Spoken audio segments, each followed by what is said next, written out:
Hello everyone, welcome to our YouTube channel BK online paper. तो आज की इस वीडियो में आपको बताने वाले हैं BSc final year. BSc final year की ये फर्स्ट क्लास होने वाली है। हालांकि मैंने डेमो क्लास वगैरह और डाल दी थी, लेकिन आप इसको डेमो समझे या फिर आज से स्टार्ट करें क्लास। आपकी आज से क्लास स्टार्ट है। मैंने कहा था आपसे 2023-24 में आपको किसी को भी अच्छे नंबर से पास कराने की गारंटी लेता हूँ। किसी को भी मतलब सभी को। कुछ स्टूडेंट यूट्यूब पर देखेंगे, कुछ एप्लीकेशन देखेंगे, लेकिन आपको पता है एप्लीकेशन पर पूरी क्लास जाएगी, यूट्यूब पर नहीं आएगी। यहाँ पर देखिए, ये क्लास तो आप फर्स्ट हो सकता है, इसलिए यूट्यूब पे देख सकते हैं। यहाँ पर देखिए बीएससी फाइनल ईयर, यहाँ पे कुछ टॉपिक डिस्कस करने वाला हूँ मैं बीएससी फाइनल ईयर के। जूलॉजी का जो फर्स्ट पेपर है, फर्स्ट पेपर का नाम आपके सामने, यहाँ पर मैं आपके सामने कुछ स्ट्रक्चर्स भी ड्रॉ कर चुका हूँ। यहाँ पर देखिए जो आपका फर्स्ट पेपर है, फर्स्ट पेपर आपका जो होने वाला है जूलॉजी का, वो है कोर डेटा की संरचना एवं कार्य। कोर डेटा की संरचना एवं कार्य, इसके बारे में हम पढ़ने वाले हैं। यहाँ पर ये बीएससी फाइनल ईयर का जूलॉजी का फर्स्ट पेपर है। इसमें फर्स्ट पेपर में हम 3 यूनिट डिस्कस करने वाले हैं। 3 यूनिट में से जो फर्स्ट यूनिट है कोर डेटा, वर्गीकरण, प्रोटोकॉल्स एवं साइक्लोस्टोमर्स एवं सजातीयता है। इसके अंदर मैं यहाँ पे 3 से 4 टॉपिक डिस्कस करने वाला हूँ। इसके अंदर और भी टॉपिक्स है। इस क्लास के बाद अगले अगले दिन अलग अलग टॉपिक के हिसाब से क्लास होगी। यहाँ पर हम जो टॉपिक है वो लेने वाले हैं प्रतिगामी कायांतरण क्या है, एसिडिन टीडपोर लार्वा का महत्व, और मेन चीज है हार्डमानिया। ये तीनों एक ही क्वेश्चन है। क्वेश्चन एक है, कैसे भी आ सकता है, टॉपिक अलग अलग है। क्वेश्चन क्या है मैं समझाता हूँ आपको।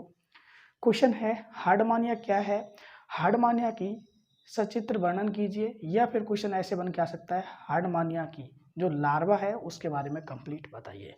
तो सबसे पहले हम पढ़ेंगे हार्डमानिया कि हार्डमानिया है क्या। उसके बाद पढ़ेंगे हम हार्डमानिया की लार्वा अवस्था, जो आपके सामने ड्रॉ कर रखी है। उसके बाद जो प्रतिगामी कायांतरण है, इसी को कहते हैं, उसके बारे में। फिर इसका महत्व पढ़ेंगे, महत्व क्या क्या है, किस किस क्षेत्र में कैसा क्या महत्व इसका दिया गया है। तो सबसे पहले स्टार्ट करते हैं हार्डमानिया के बारे में। मैंने इसके कुछ नोट्स बना रखे हैं, उसको लिखाऊंगा। पहले मैं आपको थोड़ा सा समझा देता हूँ, जिससे आपको समझ में आ जाएगा। तो यहाँ पर देखिए आपके सामने सबसे पहले अपना स्टार्ट हुआ है, सॉरी, यहाँ पर देखिए सबसे पहले अपना पॉइंट स्टार्ट होता है हार्डमानिया क्या है। तो मैं आपको थोड़ा सा बेसिक डिटेल्स इसका दे देता हूँ हार्डमानिया को, उसके बाद में जो नोट्स है वो लिखा दूंगा। तो यहाँ पर देखिए हार्डमानिया है एक ये समुद्री जीव है। क्या है? समुद्री जीव है। समुद्र के किनारे, या फिर कहे जाए जो थोड़ा सा कम जल जहाँ पे मिलेगा या फिर ज़्यादा मिलेगा, कम ज़्यादा जहाँ भी मिलेगा, समुद्री जीव है ये, वहाँ पर ये रहने वाला है। और इसका एक दूसरा नाम भी है, ये एक तरीके से इसको फवारा भी कह सकते हैं, समुद्री फवारा या फिर समुद्री पिचकारी। पिचकारी की तरह काम करता है, जैसे पिचकारी निकलती है ना, इस तरीके से काम करता है। पिचकारी की तरह काम कैसे करता है, क्योंकि इसमें 2 चैम्बर होते हैं, ब्रेंकियल और एट्रियल। तो जो ब्रेंकियल चैम्बर है, इससे तो क्या जाता है अंदर जल। एग्जाम्पल ले लो, पानी के अंदर है तो जल यहाँ से अंदर लेगा, और जो ब्रेंचियल है उससे, और एट्रियल से क्या निकालेगा, बाहर, फुहारे की तरह बाहर पानी निकालता है। ये एक तरीके से ये है, इसका ये माउथ होता है। इसके अंदर स्टोमक, हार्ट वगैरह, फुट वगैरह, ओवरी, टेस्ट, एनस वगैरह, ये सब कुछ होता है। मैं आपको ड्रॉ कर दूंगा, आपको ये तो डायग्राम पढ़ लेना है, अपनी बुक के अंदर दे रखा है, बस थोड़ा समझना है। तो मैं आपको डायग्राम से समझा दिया कैसा डायग्राम होता है। उसके बाद ये हार्डमानिया हो चुका है। उसके बाद हार्डमानिया की जो लार्वा अवस्था है उसे हम कहते हैं एसिडियन टीडपोट लार्वा। वो मैंने आपके सामने यहाँ पे ड्रॉ कर रखी है। मोस्ट इंपॉर्टेंट ये कोर डेटा है, लेकिन इसके अंदर यहाँ पे कोर डेटा के लक्षण, कोर डेटा के कुछ कैरेक्टर्स नहीं होते, जबकि वो कैरेक्टर्स एसिडियन टीडपोट मतलब कि लार्वा अवस्था में आ जाते हैं। तो कुछ समझ में आपके आया होगा। तो हार्डमानिया हम पढ़ने वाले हैं, उसकी लार्वा ये है, और प्रतिगामी कायांतरण कहते किसे है, ये सबसे मोस्ट इंपॉर्टेंट होता है। तो सबसे पहले तो हार्डमानिया पढ़ेंगे, उसके बाद प्रतिगामी कायांतरण पढ़ेंगे। तो मैं आपको लिखा देता हूँ, मैंने अपने नोट्स अपने मोबाइल के अंदर रख रखे हैं। तो सबसे पहले आप हार्डमानिया के बारे में स्टार्ट कर लीजिए, मैं आपको लिखा देता हूँ। सॉरी, थोड़ा सा वेट कर लीजिए, हार्डमानिया के बारे में लिखना है। तो यहाँ पे आप स्टार्ट कर सकते हैं नोट्स। तो यहाँ पे आपको, मैं यहाँ पे तो स्क्रीन पे मुश्किल दिखाऊंगा, इम्पॉसिबल है, आपको लिख लेना है। मैं एक एक लाइन बोल रहा हूँ। हार्डमानिया, हेडिंग जमा लो। हार्डमानिया यह समुद्र की तली में धंसा रहता है। यह एक चर प्राणी है। इसका शरीर थैलीनुमा होता है। शरीर कैसा होता है? थैलीनुमा होता है। एक थैली के समान ये संरचना होती है, तथा पाद रेत में धंसा रहता है। मतलब पैर है वो कहाँ पे धंसे रहते हैं? रेत में। शरीर के अगले भाग में, मतलब एट्रियल, एट्रियल अपर्चर, सॉरी, अग्रभाग एट्रियल अपर्चर से व ब्रेंकियल अपर्चर, इसमें ये विभाजित रहते हैं। इसमें 2 चैम्बर एक तरीके से पाए जाते हैं, ब्रेंकियल एट्रियल, है ना।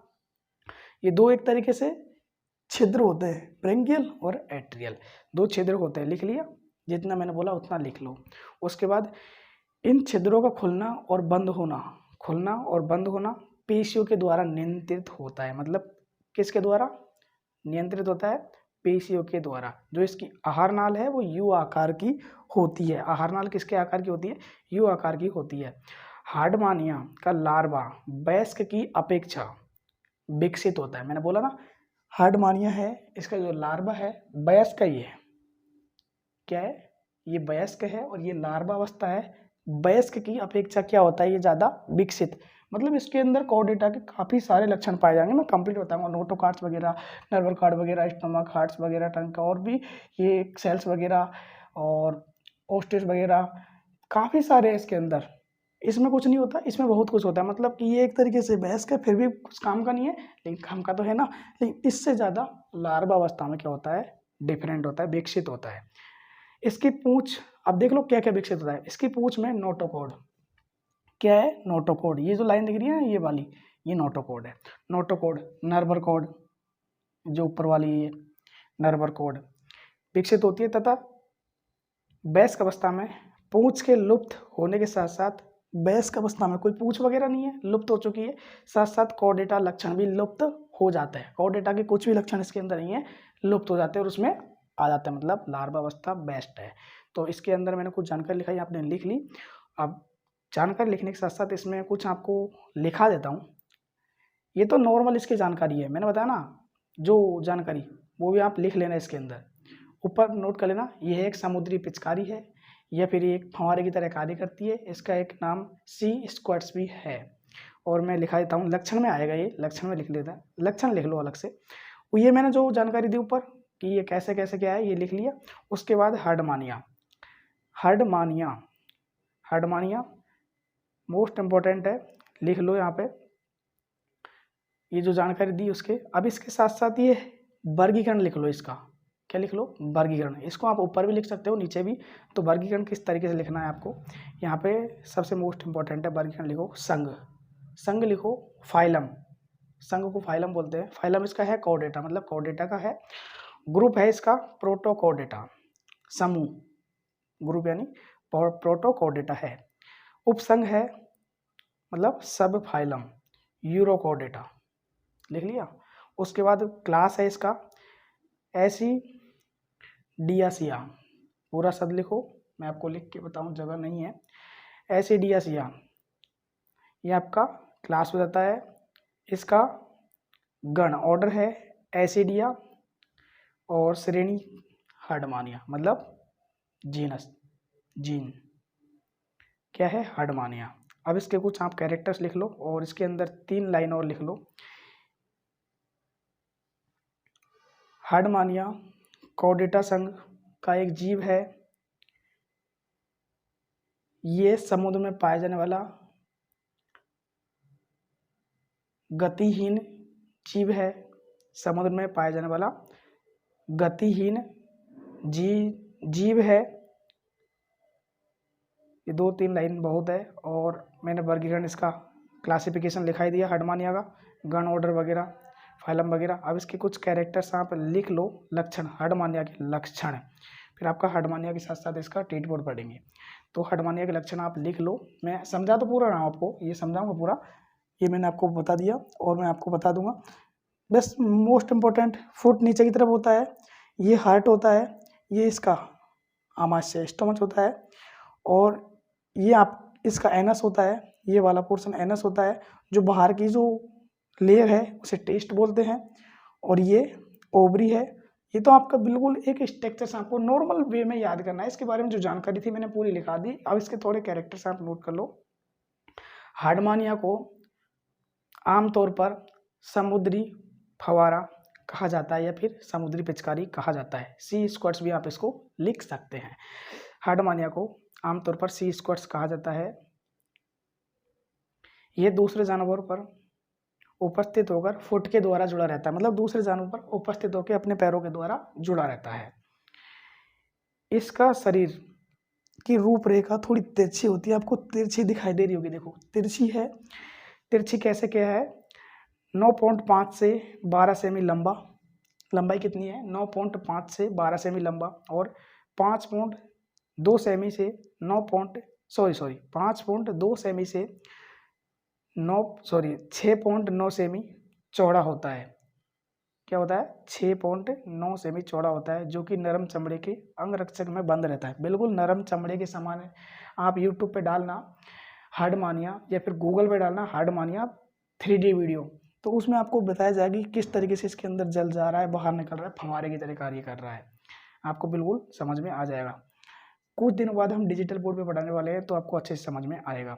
और आपको यहाँ पे मैं एक ही चीज़ बोल रहा हूँ, आपको एक क्लासेज बहुत ईजी वे में मिल रही है, तो अपने सभी दोस्तों को इस वीडियो को शेयर करो कि बीएससी में अच्छे नंबर से पास होना है तो यहाँ से क्लासेज लो। मैं पक्का गारंटी के साथ कहता हूँ 2023-24 जो सेशन आने वाला है, किसी को भी बीएससी के अंदर फेल नहीं होने दूंगा। जूलॉजी, बॉटनी का, केमिस्ट्री का, सभी की क्लासेज आपको यहाँ पे मिलने वाली है। ये लिख लिया आपने। इसके इसके बाहर का जो बॉडी स्ट्रक्चर है एक तरीके से प्रोटीन से बनी होती है, ट्यूनिसिन और प्रोटीन से बनी होती है। इसके शरीर के मुक्त सिरे पर ब्रेंकियल तथा एट्रियल चैम्बर, या फिर कहें ब्रेंकियल और एट्रियल अपर्चर पाए जाते हैं, दोनों ऊपर की तरफ होते हैं। कैरेक्टर्स लिख रहे हो वहाँ पे। नेक्स्ट है, इसका मुंह ब्रेंकियल अपर्चर के छिद्र से खुलता है। मैंने बोला था ना, ब्रेंकियल से ओपन होगा और एट्रियम से बंद होगा, लेकिन पूरा लिखो मैं जैसे बोल रहा हूँ। इसका मुंह ब्रेंकियल अपर्चर के छिद्रों से खुलता है, जबकि गुदा एट्रियर अपर्चर से क्या होता है, क्लोज होता है।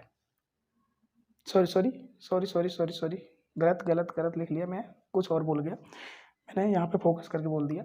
इसका मुंह ब्रेंकियल अपर्चर के छिद्रों द्वारा खुलता है, जबकि गुदा एट्रियल अपर्चर के छिद्रों से खुलता है। कुछ समझ में आया? मुंह ब्रेंकियल अपर्चर से खुलेगा और जो जल आएगा वो एट्रियल अपर्चर से बाहर जाएगा, लेकिन जो गुदा है वो किससे खुलेगा, एट्रियल अपर्चर से ही खुलेगा। नेक्स्ट, एनस, गुदा मीन्स एनस। नेक्स्ट है, इसकी ग्रसनी अनेक बढ़ती कागरों द्वारा छिद्रयुक्त थैलीनुमा संरचना में होती है। ग्रसनी किसमें होती है, थैलीनुमा संरचना में होती है। इसकी आहार नाल यू आकार की, यू आकार की होती है। इसकी आहार नाल को मैं कंप्लीट इसके पाचन में पढ़ाऊंगा, इसका पाचन और इसका रक्त परिसंचरण। और ये टॉपिक छोटा सा नहीं है भाई, बहुत बड़ा है, बहुत बड़ा टॉपिक है ये। हार्डमानिया भी, तो यहाँ पे 3 से 4 टॉपिक होंगे। हार्डमानिया, उसकी लार्वा, प्रतिगामी ग्रंथन, उसके महत्व, 4 टॉपिक क्लियर होने वाले हैं। लेकिन इसके बहुत टॉपिक है अभी हार्डमानिया की। आपको एक तरीके से रक्त परिवहन तंत्र याद करना है, मैं पढ़ाऊंगा पूरा कंप्लीट, याद करने की कोई दिक्कत नहीं है, क्योंकि मोस्ट इंपॉर्टेंट है एग्जाम में। एग्जाम में क्वेश्चन कैसे आता है बताता हूँ। एग्जाम में क्वेश्चन या तो लार्वा अवस्था पूछेगा या फिर हार्डमानिया पूछेगा, एक अपोजिट पूछता है। पिछले साल अगर हार्डमानिया आया है तो लार्वा आएगा, पक्का आएगा, 100% है। और अगर लार्वा आ चुका है तो हार्डमानिया है, पक्का है। रक्त परिवहन तंत्र आ जा, पाचन तंत्र आ जा, या फिर अनशन विधि आ जा, या फिर बॉडी स्ट्रक्चर्स वगैरह कंप्लीट आ जाए, फिर इसके कैरेक्टर्स आ सकते हैं। इसलिए मैं पूरे, देखो डायग्राम को समझोगे तो सब लिख दोगे कि ब्रेंकियल चैम्बर से जल अंदर आता है और एट्रियल से बाहर निकलता है, माउथ इसका यहाँ पे होता है, एनस यहाँ पे होता है। एक बार छोटा सा है, ड्रॉ कर लोगे आपको समझ में आ जाएगा। सॉरी, मैंने आपको यहाँ पे क्या बताया, इसकी ग्रसनी अनेक बढ़ती कागरों द्वारा छिद्रयुक्त थैलीनुमा होती है और आहार नाल यू आकार की होती है। ये भोजन के रूप में क्या करता है, बिल्कुल मुख्य रूप से सूक्ष्म, बिल्कुल छोटे पौधे और जानवर, शैवाल, इनको क्या करता है, खाता है। शैवाल है ना, फ्यूरोसियरन, उसको खाता है। सेकेंड ईयर में पढ़ा होगा आपने। इसमें श्वसन ब्रेंकियल सेक्शन से होता है। श्वसन किधर से होता है, ब्रेंकियल सेक्शन से होता है। यह भोजन के रूप में ये खाता है, आपको मैंने कंप्लीट बता दिया। इसका उत्सर्जी अंग तंत्रिका के ऊपर स्थित होता है। कहाँ पे स्थित होता है, नर्वस सिस्टम के ऊपर स्थित होता है। नर्वस सिस्टम के ऊपर स्थित होता है। किसका उत्सर्जी अंग? उत्सर्जी अंग किसके ऊपर होता है? Nervous system. Nervous system diagram में देखोगे अच्छे से समझ में आ जाएगा। नेक्स्ट इसका लिंग संयुक्त या उभयलिंगी होता है। इसमें केवल एक जोड़ी गॉन्ड्स पाए जाते हैं। ये आपको वही कंप्लीट पाचन के अंदर पढ़ने को मिलेगा। यहाँ पे मैंने ओनली फॉर स्ट्रक्चर्स और ये सब कुछ बताया है। इसमें बाह्य निषेचन होता है। कैसा होता है? बाह्य निषेचन। बाह्य निषेचन होता है वो मैं आपको कंप्लीट इसके रक्त परिवहन तंत्र या फिर बॉडी स्ट्रक्चर्स के अंदर नहीं आएगा, ये अनशन विधि के अंदर आएगा, तो कंप्लीट मैं ड्रॉ कर दूंगा। नेक्स्ट इसका रूपांतरण एक तरीके से आपको मैंने बता ही दिया कैसे होगा, क्योंकि ये वयस्क है और लार्वा अवस्था में जाएगा तो पूरे कोर्डेटा के लक्षण आ जाएंगे। वो कौन कौन से थे? नर्वर कोड, नोटोकोड्स, टेल फाइन्स और एक और था ना, नर्वर कोड, नोटोकोड्स, टेल फाइन, हाँ 4 ही थे। हाँ सॉरी, नहीं एक और है, ओस्टियस ये होते हैं। और ये पाया कहाँ पर जाता है? मोस्ट इम्पोर्टेंट है, हार्डमानिया भारतीय प्रशांत और अटलांटिका महासागरों में, माल्या तथा वेस्ट इंडीज में पाया जाता है। मोस्ट इम्पोर्टेंट है ये। हार्डमानिया के कैरेक्टर्स और हार्डमानिया के ऊपर मैंने आपको पूरी थोड़ी जानकारी लिखा दी थी, कंप्लीट हो चुका है। अब हम बात करते हैं हार्डमानिया की जो लार्वा अवस्था आती है उसके बारे में। तो लार्वा अवस्था में मैंने आपको समझा दिया कि लार्वा अवस्था होती क्या है। लार्वा अवस्था का क्वेश्चन चेंज होके भी आ सकता है। कैसे आएगा? हार्डमानिया की लार्वा अवस्था को समझाइए, या फिर क्वेश्चन ऐसे आएगा प्रतिगामी कायांतरण क्या है, हार्डमानिया का महत्व, हार्डमानिया की लार्वा का महत्व बताइए, या फिर एसिडियन टीडपोर लार्वा का महत्व बताइए। प्रतिगामी कायांतरण क्या है, एसिडियन टीडपोर लार्वा का महत्व बताइए, ऐसे क्वेश्चन आ जाएगा। या फिर एसिडियन टीडपोर लार्वा पर संक्षिप्त टिप्पणी लिखिए, या फिर हार्डमानिया की लार्वा के बारे में लिखिए। कैसे भी क्वेश्चन आ सकता है, नाम भी दे सकता है एसिडियन टीडपोर, आपको वहाँ पे कंफ्यूज नहीं होना है। एसिडियन टीडपोर आ गया तो आप कंफ्यूज हो जाएंगे ये क्या है, और वहाँ पे आगे हार्डमानिया की लार्वा लिखिए तो यही लिखना है। प्रतिगामी कायांतरण आ गया तो भी यही क्वेश्चन लिखना है। कैसे? अब देखो प्रतिगामी कायांतरण होता क्या है, बाद में लिखाऊंगा, थोड़े नोट्स समझ लो थोड़ा सा। प्रतिगामी कायांतरण होता क्या है? वयस्क से लार्वा अवस्था में बदलने की जो प्रक्रिया है उसे क्या कहते हैं? प्रतिगामी कायांतरण कहते हैं। मैंने लिख रखा है परिभाषा, यहाँ पर देख लो आप। लार्वा अवस्था से वयस्क में परिवर्तन होते समय, मैंने बोला ना यहाँ पे वयस्क था, लार्वा अवस्था चेंज हो गई। प्रतिगामी कायांतरण क्या होगा? लार्वा अवस्था से वयस्क, अभी लार्वा से क्या बनेगा? धीरे धीरे बड़ा बनेगा, तो यहाँ पे क्या हो जाएगा? इसमें प्रतिक्रमण हो जाता है। क्या हो जाता है? प्रतिक्रमण। प्रतिक्रमण को एक तरीके से यहाँ पे हम बोले तो मैं आपको शब्दों में सामान्य बताता हूँ, रीजनरेशन। क्या होता है? रीजनरेशन, ये इसका होता है। और इसके बारे में अब थोड़ी आप इसके कैरेक्टर्स कंप्लीट लिख लो कि प्रतिगामी कायांतरण के अंदर जो एसिडिन टीडपोर लार्वा है होता क्या है। इसके अंदर मैं आपको समझाना भी चाहूँ तो ये 2 हिस्सों में डिवाइड होता है। कितने हिस्सों में?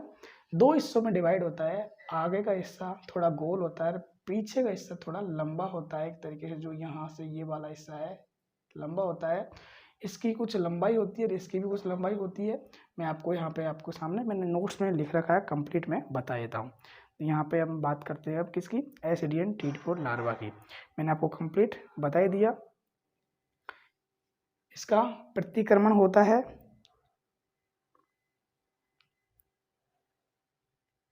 अब महत्व तो बाद में पढ़ेंगे, पहले इसके बारे में कंप्लीट पढ़ेंगे। तो यहाँ से इसका स्टार्ट होता है। मैं इसको जूम कर लेता हूँ क्योंकि मैंने इमेजेस छोटे कर रखे हैं। यहाँ पे लिखो आप, इसके अंदर लिखो, पूर्ण विकसित एसिडियन लार्वा एक लंबी बेलनाकार संरचना है। पूर्ण विकसित एसिडियन टीडपोर लार्वा एक बेलनाकार संरचना है तथा यहाँ पर देखो ये लंबी कितनी होती है, इसकी लंबाई कितनी होती है? 1.2 मिलीमीटर। 1.2 क्या होती है? 1.2 mm। 1.2 इसकी क्या होती है, लंबाई होती है। और 0.3 मिलीमीटर चौड़ाई इसकी संरचना होती है। नेक्स्ट, यह एक पारदर्शी गतिशील लार्वावस्था है। क्या है, पारदर्शी है। इसको आप जल के अंदर देख सकते हो, बिल्कुल ये पानी के समान होती है, पारदर्शी होती है, पारदर्शी अवस्था है। मतलब एक बिल्कुल पारदर्शी गतिशील, मतलब जल के अंदर गति करती रहती है। एग्जाम्पल इसका आप ले सकते हो, बिल्कुल मछली की तरह होती है, बिल्कुल देखने में आपको ऐसा लगेगा, आप 3D वीडियो यूट्यूब पे देख सकते हैं। इसका शरीर अंडाकार, आगे का धड़ गोल अंडाकार होता है, धड़ कैसा होता है, आगे का अंडाकार होता है, और पिछली संरचना लंबी होती है, पिछली संरचना लंबी होती है। नेक्स्ट लिखो, मैंने आपको यहाँ पे एक चीज़ बताई थी, सॉरी इसके अंदर बताया नहीं था, जो हार्डमानिया में, सॉरी भूल गया था, मैंने यहाँ पे लिख भी रखा है, भूल गया था मैं, ये तो मैंने कंप्लीट बता दिया था। टेस्ट, जो इसकी बाहर की जो लेयर होती है, जो बाहर की लेयर, उसको टेस्ट बोलते हैं। क्या बोलते हैं, टेस्ट, या फिर कहें टेस्ट के द्वारा ढकी रहती है, या फिर टेस्ट की बनी होती है। इसमें भी यही लिखो, टेडपोल का संपूर्ण शरीर एक पतले तरीके से, कहें तो टेस्ट ही कहें इसको, पतले चोल, मतलब कि एक तरीके से टेस्ट द्वारा ढका रहता है। बाहर की जो लेयर है, मैंने इसमें लिख रखा होगा, नहीं लिखा ना तो कोई ना आप लिख लेना, टेस्ट, ये जो बाहर की लेयर है मैंने नहीं लिखा होगा, यहाँ पे इसको आप लिख भी सकते हैं, टेस्ट होती है बाहर की जो लेयर होती है। यहाँ पर नेक्स्ट, पूंछ के चारों ओर पारदर्शी पुच्छ पंख पाए जाते हैं। पूंछ के चारों ओर क्या पाए जाते हैं, पुच्छ पंख पाए जाते हैं। पूंछ के चारों ओर पुच्छ पंख पाए जाते हैं इसके अंदर। नेक्स्ट, मोस्ट इम्पोर्टेंट, पूंछ के अक्ष में जिलेटिन श्लेष्मी पदार्थ खोखली नोटोकॉर्ड उपस्थित होती है।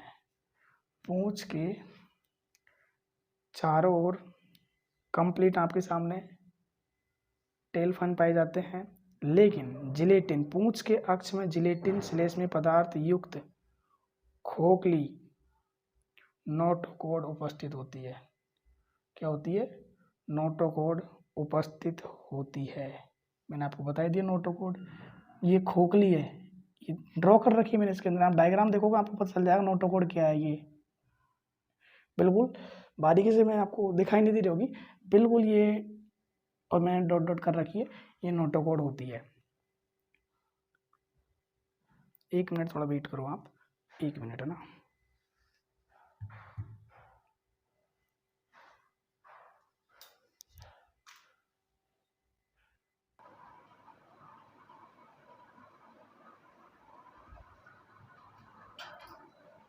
सॉरी, थोड़ा सा एक कुछ अर्जेंट काम आ गया था, इसलिए स्किप करना पड़ा। हाँ, तो कहाँ थे अपन, कि इसके अंदर पूंछ के चारों ओर पारदर्शी पुच्छ पंख उपस्थित होता है। पूंछ के अक्ष में जिलेटिन श्लेष्मी पदार्थ युक्त खोखली नोटोकॉर्ड्स पाई जाती है। कंप्लीट हो गया। उसके बाद धड़ के पृष्ठीय, मतलब शरीर के पृष्ठीय, मतलब उभरा हुआ जो भाग होता है ऊपर का, धड़ के पृष्ठीय भाग में तंत्रिका रज्जु, तंत्रिका रज्जु मैं आपको बताता हूँ। तंत्रिका रज्जु, ये जो लाइन है ना, ये वाली, ये बिल्कुल तंत्रिका रज्जु है। नर्वर कॉर्ड, क्या है, नर्वस कॉर्ड, नर्वस मतलब तंत्रिका, क्या होता है, तंत्रिका रज्जु।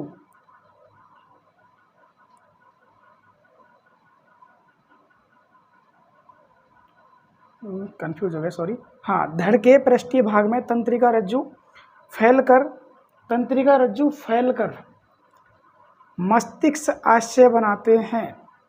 क्या बनाते हैं, मस्तिष्क आशय बनाते हैं। ये आपके मैंने इसलिए नहीं लिखा क्योंकि ये अंदर डीपली पढ़ना पड़ेगा, और ये आपका इतना ही है इसके अंदर, बीएससी के अंदर, तो मैंने ये ज़्यादा लिखा नहीं, सिलेबस में जितना है उतना ही आपको पढ़ना है। ये कंप्लीट इसके अंदर हो गया। नेक्स्ट है, यह कोशिकाओं के एकल स्तर से बना होता है। यह कोशिकाओं के एकल स्तर से बना होता है। इसमें लार्वा में संवेदी अंग उपस्थित होते हैं। इसमें संवेदी अंग उपस्थित होते हैं। संवेदी अंग कौन कौन से हैं? संवेदी अंग तो आप खूब जानते हैं। संवेदी अंग का मतलब क्या होता है? वो होता है ना नाक, कान, मुंह, गला, नाक, ये वगैरह। संवेदी अंग जो संवेदी अंग मस्तिष्क जो संवेदनाओं को आगे पीछे पहुंचाते हैं, संवेदनाओं के अनुसार चलते हैं, संवेदी अंग कहलाते हैं। तो संवेदी अंग इसके अंदर उपस्थित होते हैं। सेंसरी ऑर्गन्स संवेदी अंग को बोलते हैं। इनमें 2 नेत्रक उपस्थित होते हैं। 2 नेत्रक यहाँ पे इसके अंदर नेत्रक पाए जाते हैं। इसके अंदर ये एक तरीके से माउथ है, यहाँ पे लिख रखा है, ये क्या है? माउथ है। और इसके अंदर ऑस्टिस पाई जाती है। कंप्लीट मैं आगे बता रहा हूँ, समझ में आएगा क्या पाए जाते हैं इसके अंदर। मैंने इसके अंदर जो एक एक लाइन लिखी है वो आपको कंप्लीट याद करनी है। नेक्स्ट यहाँ पर देखिए, यहाँ पे मोस्ट इम्पोर्टेंट है, धड़ के अग्रभाग पर मुख उपस्थित होता है। धड़ के अग्रभाग, ये धड़ है शरीर, इसके अग्रभाग पर क्या उपस्थित है? मुंह उपस्थित होता है। धड़ के अग्रभाग पर मुंह उपस्थित होता है, जो एक छोटी आहारनाल, मैंने बताया ना, इसके अंदर भी आपने आहारनाल पढ़नी है, इसके अंदर भी आहारनाल पढ़नी है। जो छोटी एक आहारनाल में खुलता है। आहारनाल ग्रसनी, आमाशय, बेलनाकार आंत एवं एक छोटे मलाशय में विभेदित रहते हैं। गुदा परिकोष्ठ में बाहर खुलती है। ये आपको इसके कहने का मतलब है, यहाँ पे इसका क्या है? ये स्टोमक क्या है? आमाशय है, पेट है। तो इसके अंदर मैंने वो सब कुछ ड्रॉ नहीं किया जो मैं आपको बता रहा हूँ। यहाँ पर वो सब कुछ होता है जो मैंने आपको बोला कि शरीर के पृष्ठभाग पर क्या होता है? मुख होता है, जो एक छोटी आहारनाल में खुलता है। कहाँ पे खुलता है? यहाँ पर एक इसकी ये आहारनाल होती है, ये वाली। इसके अंदर जो स्टोमक है ये वाली, ऊपर इसके आहारनाल होती है, आहारनाल में खुलता है। मोस्ट इम्पोर्टेंट पॉइंट ये, इसको आप पहले लिख लो। ये आहारनाल में खुलता है कंप्लीट, और आमाशय बेलनाकार एक छोटी आंत्र मलाशय में विभेदित होती है, गुदा परिकोष्ठ में बाहर खुलती है। इसको भी लिख लो वहाँ पर। ग्रसनी के पीछे अधर भाग में हृदयावरण से ढका एक हृदय उपस्थित होता है। ग्रसनी कहाँ है अपनी? ये ग्रसनी है, देखो ये जो है ना, ये लाइन जा रही है ना, ये वाली, ये कंप्लीट, ये ग्रसनी है। यहाँ पे ये ग्रसनी है। क्या है ये ग्रसनी? ये वाली जो ये नाम लिख रहा है स्टेगिमेटा, इसके अंदर ये ग्रसनी है। अब ग्रसनी के पीछे अधर भाग में हृदयावरण मतलब हृदय का जो आवरण होता है उससे एक ढका हुआ क्या होता है? हृदय होता है। जो ये रहा, ये क्या है? इसका हृदय है। हृदय ढका रहता है। नेक्स्ट लिखो, मोस्ट इम्पोर्टेंट है, ये तो आपने कंप्लीट तंत्रिका रज्जु वाला कंप्लीट पॉइंट लिख लिया, ये लिख लिया। हाँ, मोस्ट इम्पोर्टेंट है ग्रसनी के, अब यहाँ पे आ गया, हृदय आ गया, ग्रसनी के नीचे वाला ऊपर, ये पॉइंट में छूट गया था, सॉरी। ग्रसनी, हाँ नहीं लास्ट में ये मैंने अच्छे तरीके से नोट्स बनाया, तो आगे पीछे मैंने यहाँ पे 6 नंबर का 7 नंबर का आगे पीछे लिख दिया था नंबर, सॉरी। ग्रसनी के पार्श्व में एक जोड़ी रंध्र पाए जाते हैं। ये रहे रंध्र, एक जोड़ी रंध्र पाए जाते हैं। ये जो है ना, ये एक जोड़ी रंध्र पाए जाते हैं। इन्हें क्लोम रंध्र कहो या फिर स्टेगिमेटा आप कह सकते हैं। हिंदी में क्लोम रंध्र पाए जाते हैं। अधर सतह पर एंडोस्टाइल उपस्थित होता है। जो इसकी अधर सतह है, यहाँ पे ये वाला, ये एंडोस्टाइल होता है। मैंने लिखा नहीं, काम की चीज़ें लिखी है इसके अंदर। मोस्ट इंपॉर्टेंट है ये सब कुछ, इतने नाम है इसके, लिखोगे तो आपको पूरा बोर्ड भर जाएगा। लेकिन आपको जो मैंने नाम लिखा है वही लिखना है, इसके अलावा एक्स्ट्रा नाम नहीं लिखना है। मोस्ट इंपॉर्टेंट है ये जो मैंने बताया, बहुत ईजी है कि यहाँ पे हार्ट है, यहाँ पे स्टोमक है, टेल फीट है, नोटोकॉर्ड्स है, टेस्ट है, नर्वस कॉर्ड है, नर्वर, ये जो है रेड वाली नर्वर है, स्टेगिमेटा है, ऑस्टिट है, माउथ है। ये कंप्लीट में आपके सामने हार्ट है और ग्रसनी बता दिया, और ये जो स्टेगिमेटा है दो, एक जोड़ी इसके अंदर पाए जाते हैं। मोस्ट इंपॉर्टेंट लाइन है, एक्टोडर्म के नीचे शरीर के पूरे भाग में मेसेनकाइम कोशिका पाई जाती है। एक्टोडर्म के नीचे क्या पाई जाती है? ठीक नीचे मेसेनकाइम कोशिकाएं पाई जाती है। ये रही एक्टोडर्म के नीचे, ठीक क्या पाई जाती है? एक्टोडर्म। एक्टोडर्म तो आप जानते होंगे ना। अब आप एक्टोडर्म नहीं समझ रहे होंगे मेरी बातों को, मैं आपको एक्टोडर्म समझाने की कोशिश पूरी करूँगा, क्योंकि आपने अगर सेकेंड ईयर अच्छे से पढ़ा होगा ना तो एक्टोडर्म को आप अच्छे से समझ जाएंगे कि एक्टोडर्म क्या होता है। क्योंकि आपने एक्टोडर्म, मेसोडर्म ये सब कुछ पढ़ा होगा कि मेसोडर्म क्या है, एक्टोडर्म क्या है, क्योंकि इसके अंदर कुछ कुछ शब्द इंग्लिश के आते हैं। जो एक्टोडर्म जो लेयर है, लेयर को बोलते हैं एक्टोडर्म। ठीक है, नीचे इसके ठीक नीचे, एक्टोडर्म के नीचे शरीर के पूरे भाग में लेयर है एक्टोडर्म, याद रखना। एक्टोडर्म के नीचे शरीर के पूरे भाग में, ये देखो शरीर का पूरा भाग है ये वाला, इसमें क्या पाई जाती है, ये मेसेनकाइम सेल्स पाई जाती है। लेकिन इसका इस जगह पे गुच्छक पाया जाता है, लिख लो पहले, मैंने क्या बोला था। हाँ, एक्टोडर्म के नीचे शरीर के पूरे भाग में मेसेनकाइम सेल्स पाई जाती है। धड़ के पश्च भाग में इन कोशिकाओं का समूह पाया जाता है। ये पश्च भाग है इसलिए यहाँ पर ये सेल पाई जाती है, लेकिन पूरे शरीर में, इसके अंदर पूरे शरीर में पूरे भाग में मेसेनकाइम सेल्स पाई जाती है। मोस्ट इंपॉर्टेंट है सेगमेंटा, फ्लोएम रंध्र एट्रिम में खुलते हैं। कहाँ पे खुलते हैं ये, एट्रिम में खुलते हैं। सिगमेटा, सिगमेटा एट्रिम है, ये एट्रिम मैंने बोला था ना, एट्रिम के अंदर खुलती है। और ये ग्रसनी है, ये वाला पोर्शन इसके अंदर, ब्लैक वाला चलेगा सॉरी, इसके अंदर एट्रिम में खुलती है। और इसके पीछे एक छिद्र होता है जिसे डोर्सल फोर बोलते हैं, लेकिन अपने काम का नहीं है, सिलेबस में इतना ही है क्योंकि इसके अंदर अपन उतना ही पढ़ने वाले हैं। मोस्ट इंपॉर्टेंट जो पॉइंट थे मैंने पूरे लिखा दिए। नेक्स्ट है टीडपोड लार्वा में प्रचलन अंग। टीडपोड लार्वा मतलब उसमें प्रचलन अंग के रूप में मजबूत पारदर्शी पूंछ पाई जाती है। पारदर्शी मजबूत पूंछ पाई जाती है इसके अंदर, लिख लो। एस्डिन लार्वा में प्रचलन अंग के रूप में एक मजबूत पारदर्शी पूंछ पाई जाती है जिसे टेस्ट कहा जाता है। जो बाहर की लेयर है ये वाली, ये पूरी क्या है, इसे टेस्ट कहा जाता है। टेस्ट कहा जाता है क्योंकि इसके ऊपर टेस्ट का आवरण होता है।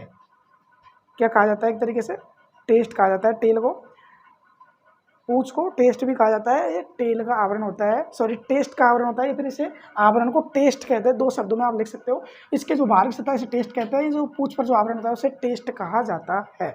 यह लगभग 0.9 मिलीमीटर लंबी पार्षद संपीड़ित, ये जो पूंछ की जो लंबाई है लगभग 0.9 मिलीमीटर लंबी, सिरे से नुकीली होती है। पुच्छ में आधार में, इसको आप छोड़ो डायरेक्ट लिखो, पूंछ के आधार में नोटोकॉर्ड पाया जाता है। ये जो संरचना है जो मैंने स्ट्रक्चर्स कर रखी, ड्रॉ कर रखी सिड्डिनोमा, ये नोटोकॉर्ड, पूंछ के आधार में क्या पाया जाता है, एक लंबी संरचना नोटोकॉर्ड पाई जाती है। आधार में है ये, आधार में नोटोकॉर्ड्स पाई जाती है। नोटोकॉर्ड्स केवल लार्वा अवस्था में पाई जाती है।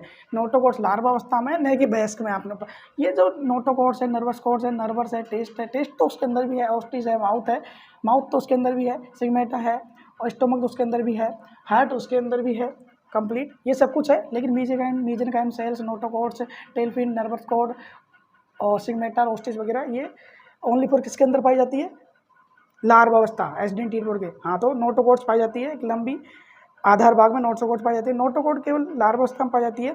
इसमें एक खोखली तंत्रिका रज्जु पाई जाती है। यहाँ पर ये देखो, सॉरी, यहाँ से जो ये है ना, ये और यहाँ पर ये जो है पूरी ये वाली ब्लैक कलर से लिख रखी है, एक तंत्रिका रज्जु है। क्या है, तंत्रिका, जिसको इंग्लिश में नर्वस कॉर्ड कहता है। ये सब कुछ इसके अंदर नहीं पाया जाता, लार्वा अवस्था में पाई जाती है, नर्वस कॉर्ड पाई जाती है। पूंछ में एक जोड़ी पेशीय पट्टी पाई जाती है जो बाहर की तरफ खंडी भवन को दर्शाती है। पूंछ में एक जोड़ी क्या पाई जाती है, एक जोड़ी पेशीय पट्टी पाई जाती है जो बाहरी खंड को बताती है। एक जोड़ी ये जो संरचना दिख रही है ना, ये जोड़ी का मतलब 2 पॉइंट हो गए, वो एक जोड़ी में आते हैं। तो एक जोड़ी क्या पाई जाती है, पेशीय पट्टी पाई जाती है जो बाहर की तरफ से खंडी भवन को दर्शाती है, मतलब खंडों में विभाजित है, कंप्लीट। ये आपका इसका एक तरीके से ये हो जाता है। और आपको पता ही है इसके अंदर जो लार्वा अवस्था है और हडमानिया है, इसके अंदर से ये विकसित ज़्यादा होता है, वो कम होता है। इसके अंदर से नोटोकॉर्ड्स, नर्वस कॉर्ड, सिग्मेटा, ऑस्टिस कंप्लीट पाए जाते हैं, इसके अंदर नहीं पाए जाते। मैं बता देता हूँ इसमें क्या क्या होता है। नोटोकॉर्ड्स की उपस्थिति होती है, खोखली तंत्रिका रज्जु पाई जाती है और संवेदी अंग पूर्ण विकसित होते हैं। नेत्र, कर्णपुटी, ऑस्टिट को कर्णपुटी बोलते हैं, सॉरी, और हृदय और ये जो सेल्स वगैरह है ये कंप्लीट, और अपने सिग्मेटा जो छिद्र होते हैं ग्रसनी के अंदर वो, तो ये कंप्लीट आपके इसके क्या होता है, हार्डमानिया की जो लार्वा है एसिडिन टीट बोली होती है। अब इसका अपन यहाँ पे क्या पढ़ने वाले हैं, महत्व पढ़ने वाले हैं। एसिडिन टीट बोर्ड लार्वा का महत्व तो उसके भी नोट्स में निकाल लेता हूँ, उसके बाद कंप्लीट ये अपनी क्लास कंप्लीट हो जाएगी। सॉरी, हाँ, तो मैं थोड़ा सा इसको ऑफ करता हूँ, 2% बचा है, ये भी ऑफ होने वाला है। तो एसिडिन प्रतिगामी कायांतरण आप समझ सके। एसिडिन टीट बोर्ड लार्वा का महत्व पढ़ा। लार्वा अवस्था से वयस्क में, लार्वा अवस्था है, इससे क्या बदलेगा, ये हार्डमानिया बनेगा। लार्वा अवस्था से हार्डमानिया बनने की प्रक्रिया में क्या होता है, एक तरीके से थोड़ा चेंज होता है, डीजनरेशन होती है, प्रतिक्रमण होता है, डीजनरेशन प्रतिक्रमण होता है, उसे क्या कहते हैं, प्रतिगामी कायांतरण कहा जाता है। एक लाइन की परिभाषा है और इसका महत्व है अलग अलग फील्ड में इस तरीके से होता है। इसका महत्व क्या है, जातीय वृत्तीय महत्व और वर्गीकी महत्व और प्रकीर्णन महत्व, मतलब जाति के अनुसार महत्व है और वर्गीकी के अनुसार महत्व है, मतलब कि टैक्सोनॉमिक के अनुसार, और एक तरीके से प्रकीर्णन महत्व है कंप्लीट। तो आप इसको नोट कर सकते हैं, मैं आपको बता देता हूँ।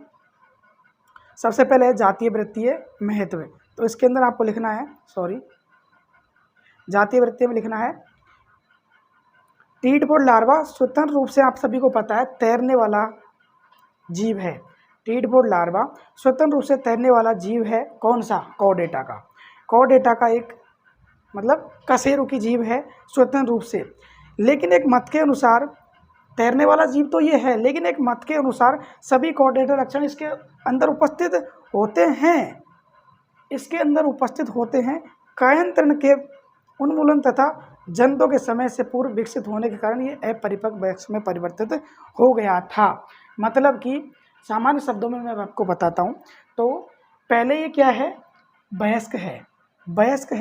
वयस्क होने के बाद आपको, जैसे कि एग्जांपल मैंने दिया था, वयस्क होने के बाद जैसे ये लार्वा अवस्था में आता है तो इसके अंदर क्या होता है, कंप्लीट कॉर्डेटा के लक्षण आ जाता है। तो यही बात ये बोल रहा है कि ये पहले क्या है, कॉर्डेटा है, ये एक तरीके से टीट बोर्ड लार्वा जल में तैरने वाला जीव है और इसके अंदर कॉर्डेटा के लक्षण उपस्थित होते हैं, लेकिन कायांतरण के उन्मूलन तथा जंतु के समय से पूर्व विकसित होने के कारण अपरिपक्व वयस्क में परिवर्तित हो गया था। क्या हो गया था ये, इसके बाद डायरेक्ट क्या बनेगा, ये अविकसित वयस्क।